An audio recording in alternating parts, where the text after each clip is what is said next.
Splenic flexor. I want to stop here. Doesn't matter if it's dropped. We're going to plow from where the transverse colon should be laying. Then I come down the descending colon and across the top of the pubic ledge. And that's going to be the large circle. Then small circle will clean up around where that is if it's only maybe at the umbilicus area. You're going to feel it. Remember when we went over this, that when we go for the lift, you'll definitely feel. And this area might feel almost like not empty, but a little bit less because I can normally feel it when I'm here. But when we go for the lift, that's when you normally see it the best. So I do my abdominal clearance anyways. Then when I'm going for this lift, I'm going to get stuck. And you're going to see this big band. And it's going to look like a big, thick band coming across. And I know that's going to be the transverse colon. If I'm not getting caught anywhere and my fingers aren't getting stuck as I'm going for the lift, then I know it's in place. But if I'm coming through here and you just see like this almost big worm kind of hang out right here and my fingers are jamming up right here and there's this big band and I'm not just feeling like skin. As I'm getting deep within that tissue, I feel this thick band. I know it's dropped. All right. So we're going to start with the abdominal triangle. And so that's going to be umbilicus, come down through the ileocecal valve to the cecum, back up to the belly button, down the descending colon to the sigmoid, and I'm using these hip bones as a little bit of a backboard to break down those adhesions, the bands and strands that I'm feeling. And then I come across the top of the pubic ledge.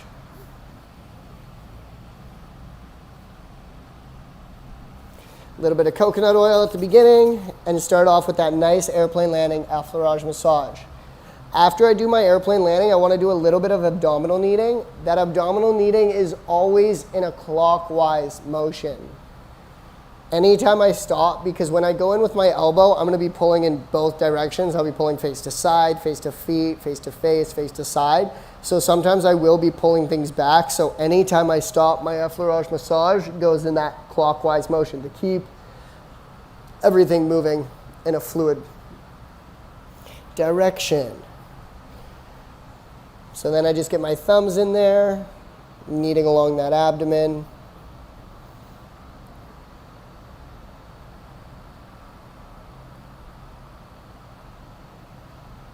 Okay. Soften that tissue a little bit. I'm going to begin on the umbilicus area. When we're doing the abdomen, remember not to hang out here. This doesn't feel nice. I want you to sink into where you feel that tissue push back at you. I want to match the tension of that tissue depth, and then I begin my work. And I will relieve a little bit of that tension, but I'm not coming out of the tissue. So I'm actually getting pretty deep right now. I'm getting close, like, because she has good like abdominal organs that are kind of moving and sliding over each other right now, that I'm getting close. I can feel a little knot, like kind of just right behind that umbilicus area, rooting down to the spine.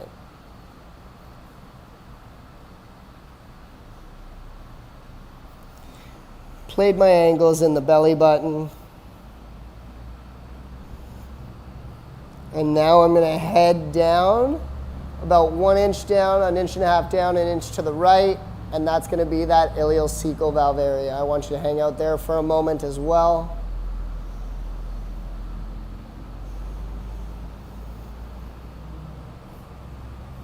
And then work all the way to the cecum.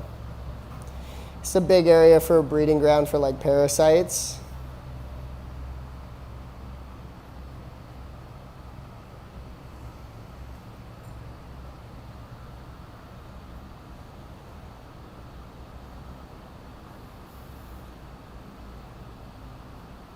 Work your way back up to the belly button. And then I'm going to come down the side of that descending colon to the sigmoid. And you can see my guide hand just constantly readjust, keeping that skin taut.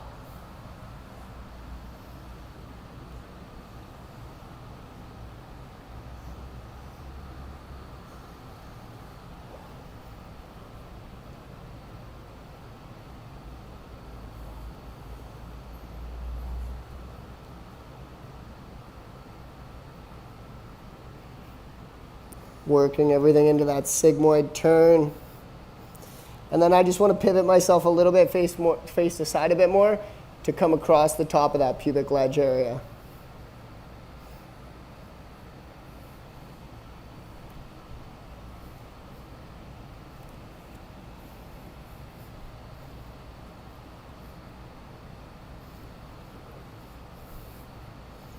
Wonderful.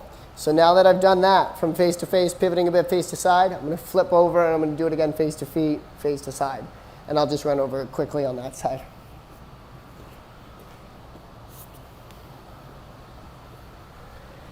So then, placing my elbow directly, same exact routine.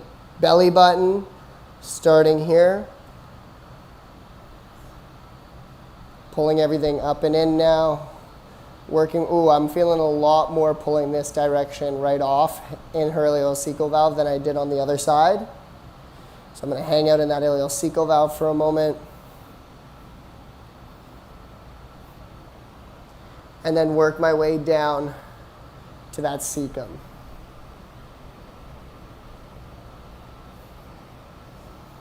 Come back up.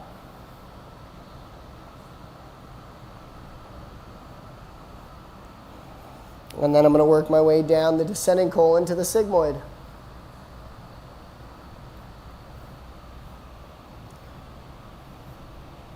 At the sigmoid, I'm going to tilt myself to the side, completely face to side, and then work across the top of that pubic ledge. Back to the beginning. You're going to do that from face to feet. We did hip flexors earlier, so we're just going to remove those, but if I was doing hip flexor, I would just stay face to feet right now, and I would go medial, insertion, on top, sartorius gracilis area, and then outside of that hip flexor, and I want to work on that TFL. Face to feet, face to face, flip myself over, vice versa, on the second hip flexor. So I'm going to remove myself, and I'm going to flip back over, because if I finish those hip flexors, I'm going to end here. So now I want to start on that cecum area. And this is where I come up the ascending colon. I'm going to touch on the hepatic flexure. That's going to be liver and gallbladder. Come up to the xiphoid process. This is where people will get a lot of heartburn. This is going to be a great area to focus. You'll feel some crystallization built up on either side of that sternum and just the beginning of the ribs. Then come off that xiphoid process area down under the splenic flexure. That's going to be spleen and stomach. That's going to be more where like people get like colitis and like really bad inflammation. Stop at the end of their ribs. So at the end of that splenic flexure, I want you to lift your elbow up, place it back on this side by the hepatic flexure. But I want to be completely face to side for this one, because then I'm plowing across from where the transverse colon should be laying. Then I'm coming down the descending colon to the sigmoid, hang out there for a moment, and then back across the top of the pubic ledge. So one large circle, but that circle stops, and we replace and come through. Then we go for the small intestine, and then into the umbilicus. Good to go? When you're plowing across here, are you shaving anything on the river? You're over in the soft tissue, over the liver? Are you talking about when I'm doing the liver and gallbladder, or when I'm doing the transverse? What you just did, just towards this last thing you did, you said you So that would be the transverse colon. So from the soft tissue area across. Because when I was coming up the first time, I had my elbow tucked up on an angle to get the hepatic flexure, liver, and gallbladder. Okay. The second time through, you come down through the Once I stop at that splenic flexure, then I come through the soft tissue right here where the transverse colon either is or isn't, because that thing can fall down over time. So I will demo that, starting at the cecum, everyone.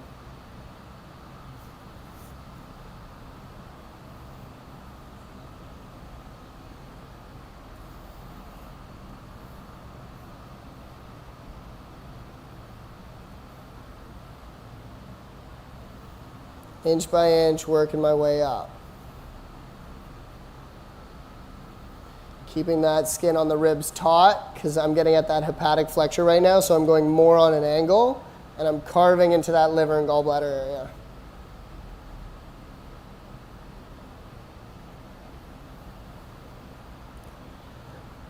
Touch up on the xiphoid process. I'm going through it a little quick, of course. But this is like the pace that I want you almost working at for your first lap, because your first lap is going to be almost like mapping it out. So then come off, come into the splenic flexure.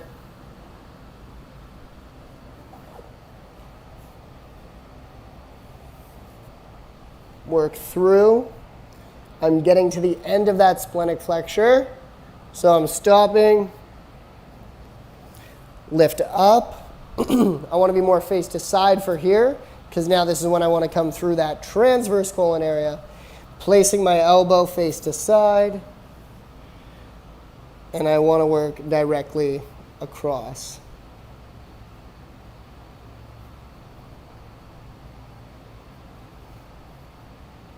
Once I get across from that transverse colon, then I'll go back face to face, pull down the descending colon, getting close to that hip, hanging out where the sigmoid is, and then back across the top of the pubic ledge.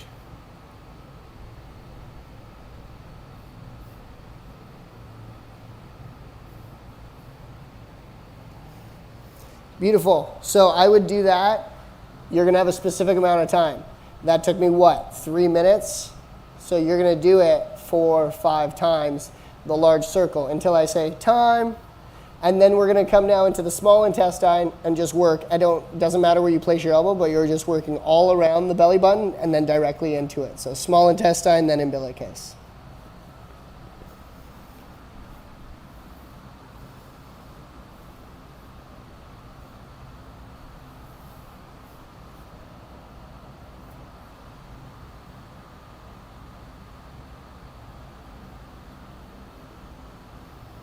Work all the way around, pivoting.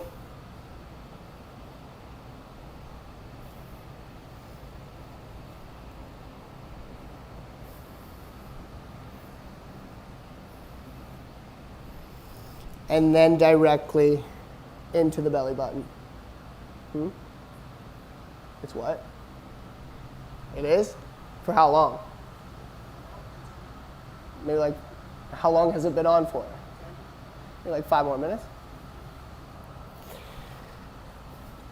So, after I did large, small circle, directly in, I'm going to flip myself around and I would do the exact same thing face to feet. And I'll just go over it really quickly face to feet just so you guys get the idea of what it looks like. Always keep some form of connection to the client. Don't step over them. And I am going to do the exact same thing. Reaching over, starting at the cecum, up the ascending colon, hepatic flexure, xiphoid process, splenic flexure, stop here, lift up, come across the transverse colon, down the descending colon, and across the top of the pubic ledge. Specific amount of time for that. Then we go for the small intestine and directly into the umbilicus. And that's pretty much it for the elbow work.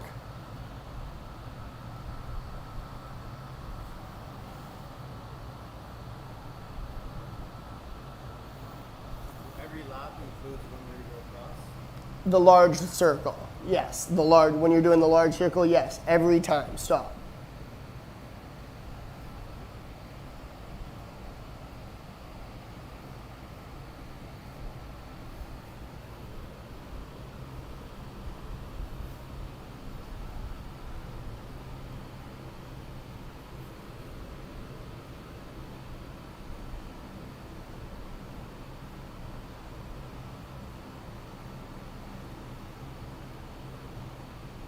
You feel that? It's coming apart. 3, 2, 1.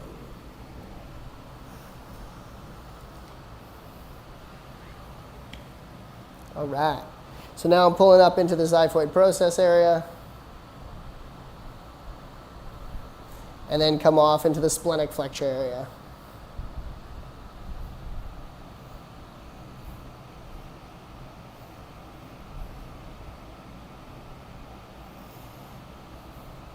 And it's all about feeling with this.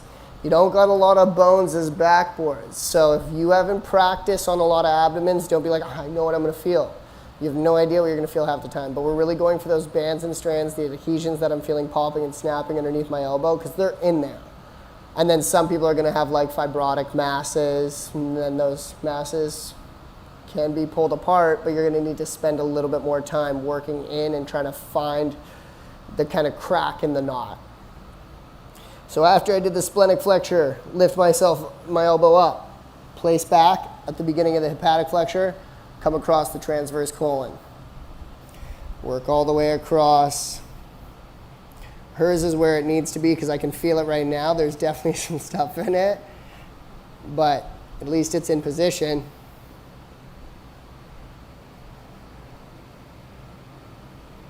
Did you feel parasites? They can, if we do specific protocols like parasite cleanses, like at night when you go to bed, like, do you get itchy? Does your rectum get itchy? Do you drool a lot at night? Those are all signs of having parasites. But we all have parasites. It's good and bad bacteria, guys. But it's the excess stuff, the actual like parasites from getting into like dirty like areas, depending on what you've worked on or been around in your life, if you sleep with your animals, things of that nature.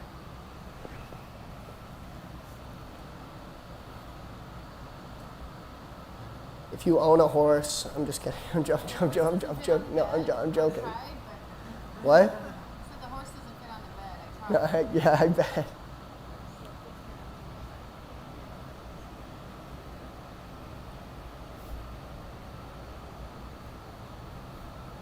And then just work across the top of that pubic ledge. And then I can just naturally continue my way up and do the small circle around the small intestine.